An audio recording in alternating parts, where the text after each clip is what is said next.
Bismillahirrahmanirrahim. Assalamu alaikum everyone. In topic of literary criticism,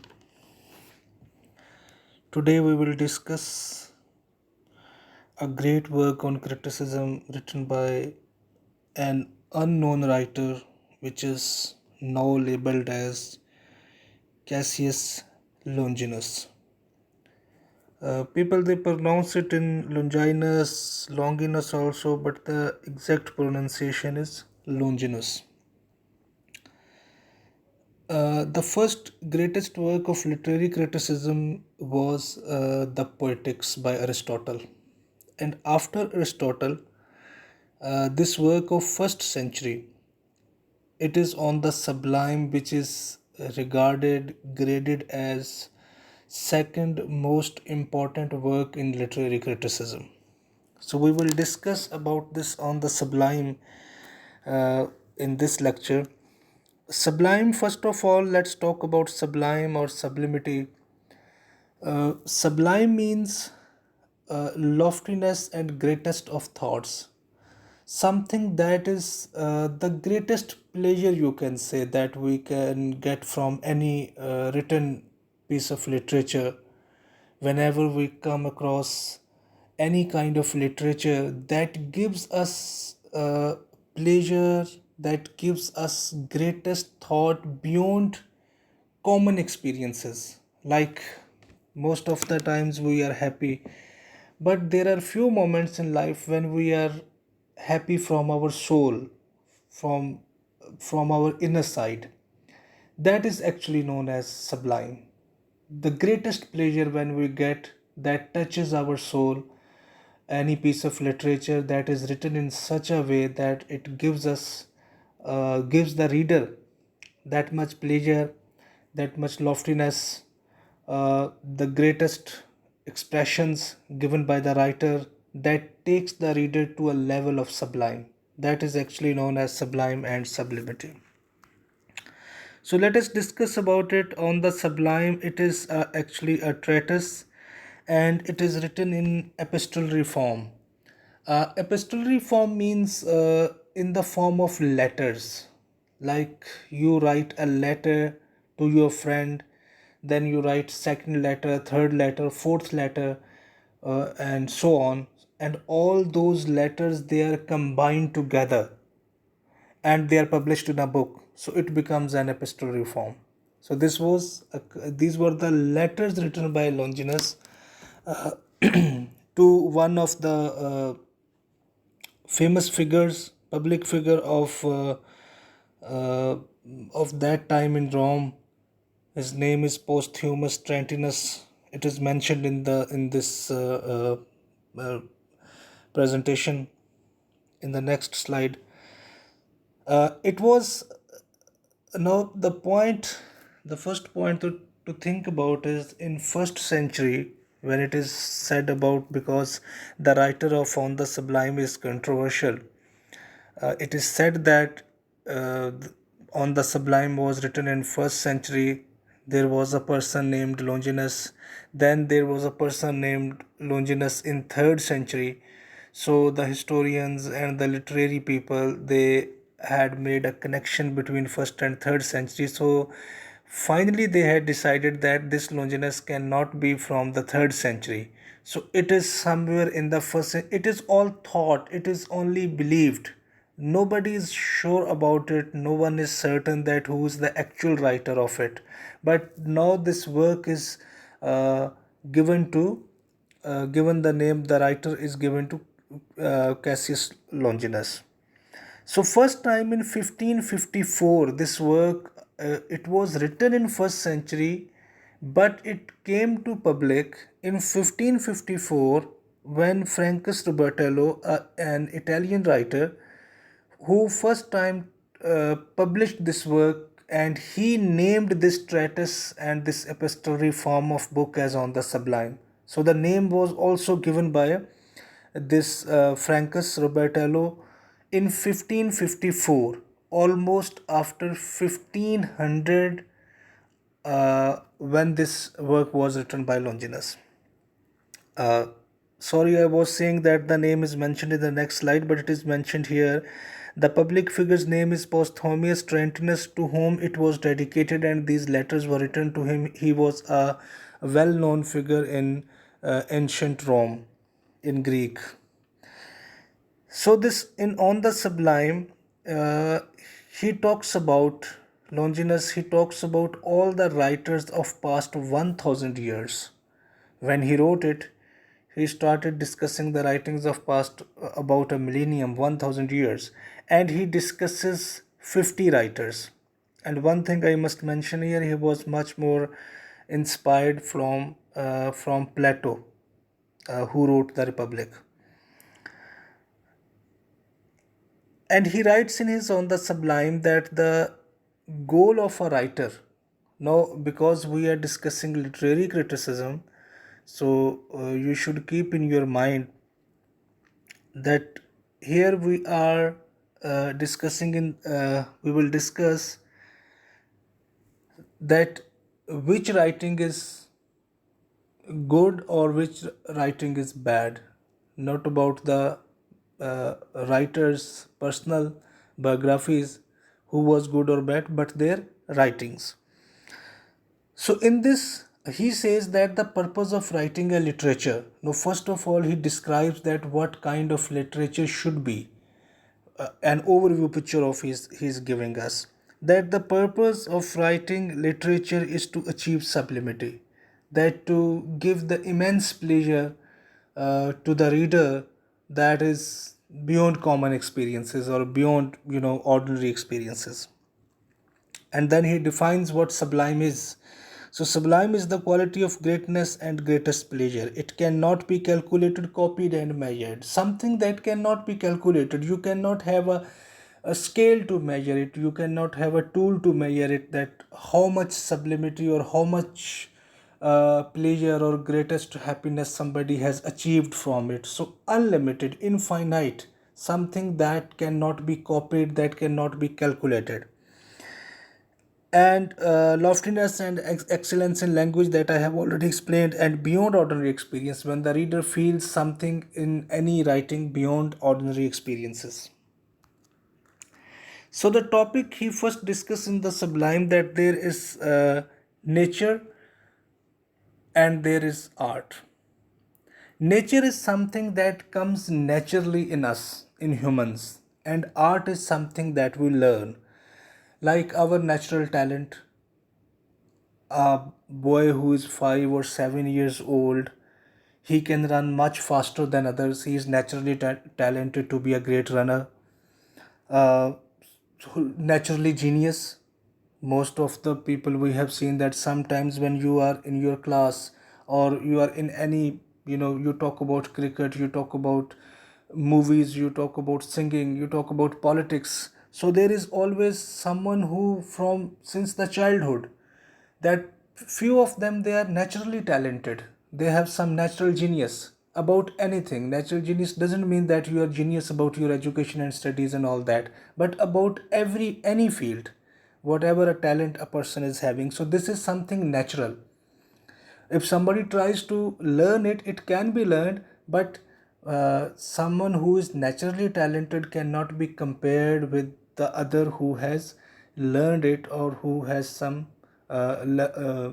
spent time to learn it.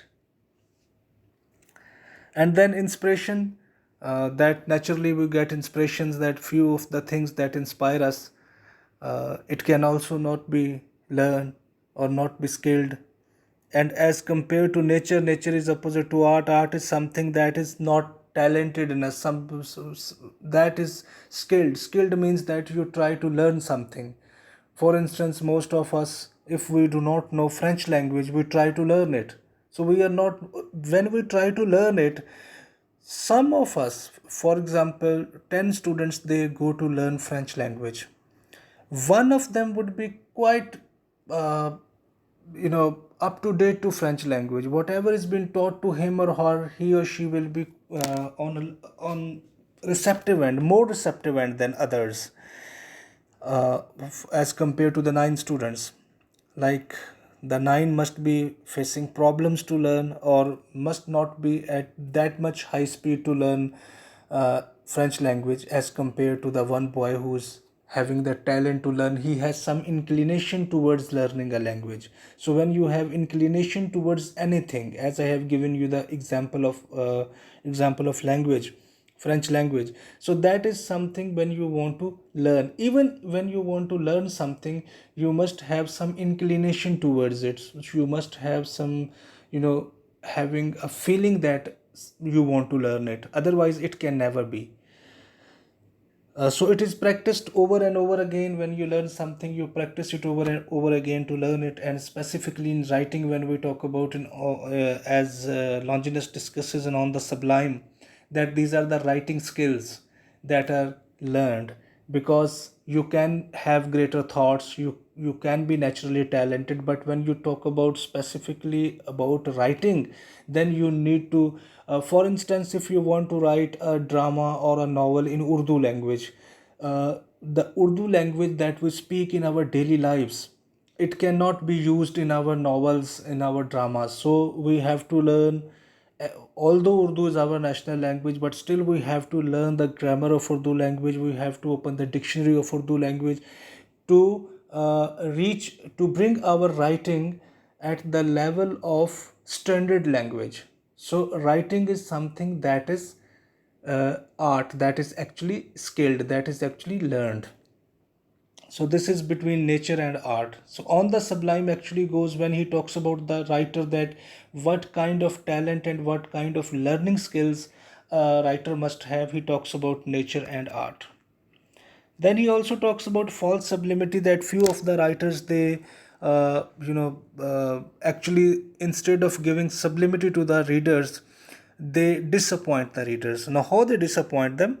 uh, like, first of all, he says that there are two ways to express your idea.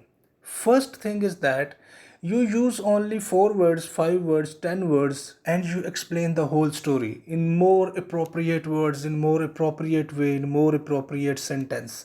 Just with few words you explain a bigger story, a greater story that appeals to the reader. And the second is that you use explanatory notes. Like, if a writer doesn't have the talent to explain his idea in just 2 or 3 lines, he uses 10 sentences in explanations.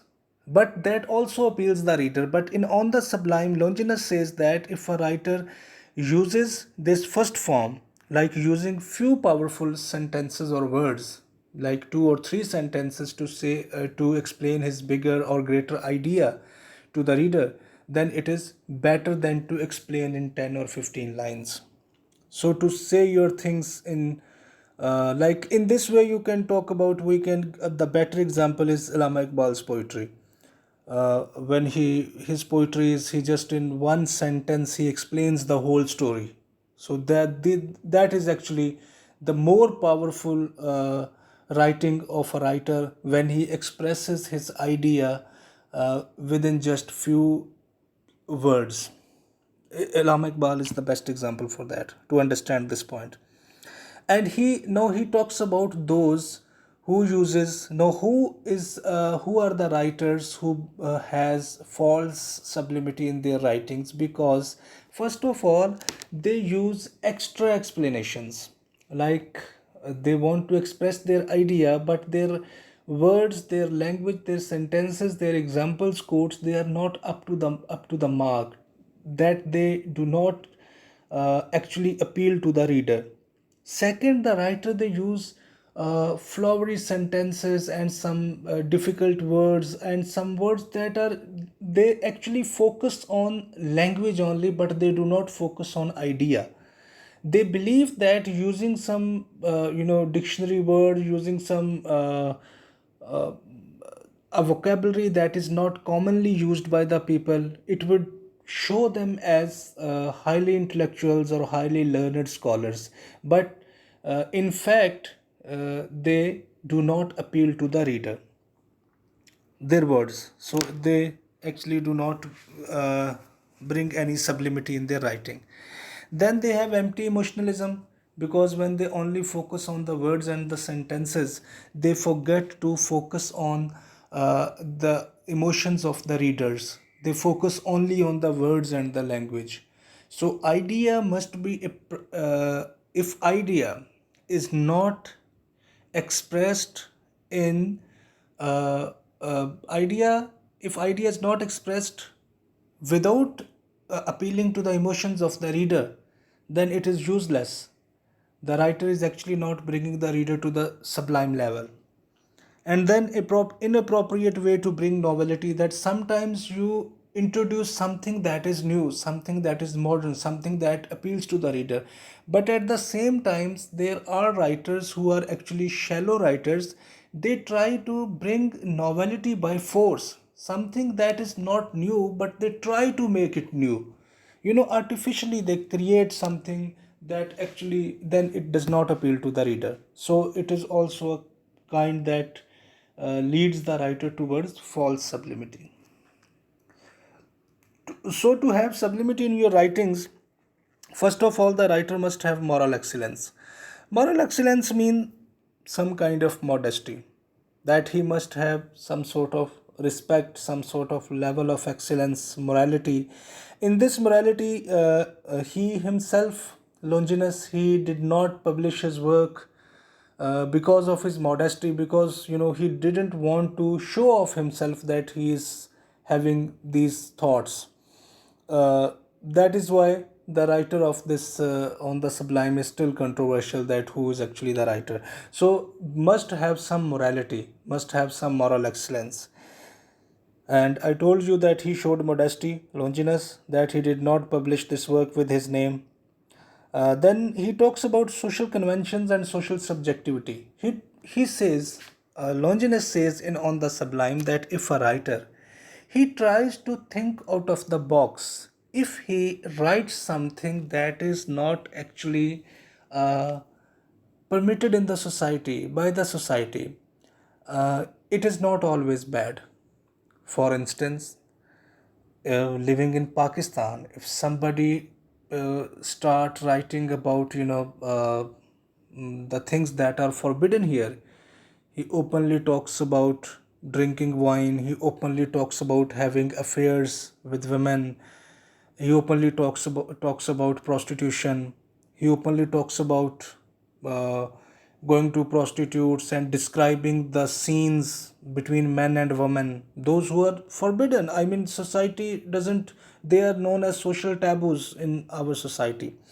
But Longinus says, if a writer tries to bring something out of the box which is not actually permitted by the society, it is not always bad. It is uh, if it is within the limits, or if it is having all the features of sublimity, then it must be allowed, it must be permitted. The writer must write in this way. In this way, you can take an example in Urdu writing. In English writing, you will come across the novelists of 18th 19th century, when the women writers, they were not allowed to write anything in England, and they started writing with their pseudonyms, with the men names of men. So it was one example can be taken to understand this, that how these social conventions and social subjectivities are important for a writer. As far as in our Pakistan is concerned, in Urdu literature is concerned, you can take example of Sadat Manto. What he wrote, I mean, that is quite uh, although he's a famous writer, he was a famous writer, he's still widely read all around. But what he wrote, it was not allowed in the society, not permitted by the society. But still, he tried to write something about the society, about another class of society, and he tried to portray a picture of another kind of people. Like, he talks about the prostitutes, he talks about relation between men and women, he openly discusses all the things. So it this is one of the examples of social convention and social subjectivity which Longinus tries to say in On the Sublime, that how they the writers, if they write something that is actually not a routine matter for the society, it doesn't mean that it will always be it will always be harmful for the society. It can be good for it. Then he talks about freedom for the writer. He says that unless and until the writer is bold and having freedom, he cannot bring sublimity. Like he must be, if he wants to talk about religion, if he wants to talk about men, if he wants to talk about women, if wants to talk about his own ideas, whatever he wants to talk about, he must have the freedom. Because if the writer faces some restrictions, some constraints from the society, or the some restrictions are already present in his mind, he won't be able to bring his ideas actually in his words, because his natural talent would go away. So he says that the writer must be free to write whatever he wants. But at the same time, he says that most of the writers, when they use extra freedom, like the things that they should not write, they started writing, then extra freedom actually causes too much disturbance, and it actually uh, uh, destroys the effect of sublimity, or it does not bring the writer to the sublime level. So, freedom should be used in an appropriate way. It should not be used, extra freedom may cause harm to the writer, and if he is writing something, he is having no freedom, then again it is harmful for the writer, for his writing. But he should be mediocre in using of freedom. Then he talks about finally the sources of sublime, that what are actually the sources of sublime. In this, he has greatest thoughts, that unless and until a writer, if he doesn't have any greater thoughts or grandeur of thoughts, he cannot bring sublimity in his work. And greatest of thoughts, that is something natural. Nature, as we discussed earlier, that sublime talks about nature versus arts. So this grandeur of thought, it falls under the category of nature. Then deep emotions, yes, emotions, they come naturally in us, they come naturally in the writers.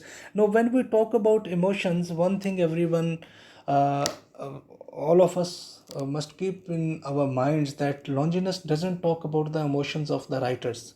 If writers, they write only keeping their emotions in mind, then the reader may not be pleased with the writing that much. Actually, the writer has to keep in mind the emotions of the readers also. Actually, the emotions of the readers only, not his own emotions. So, if any writing is empty of deep emotions, doesn't have any emotions, then empty emotionalism, it cannot bring any sublimity.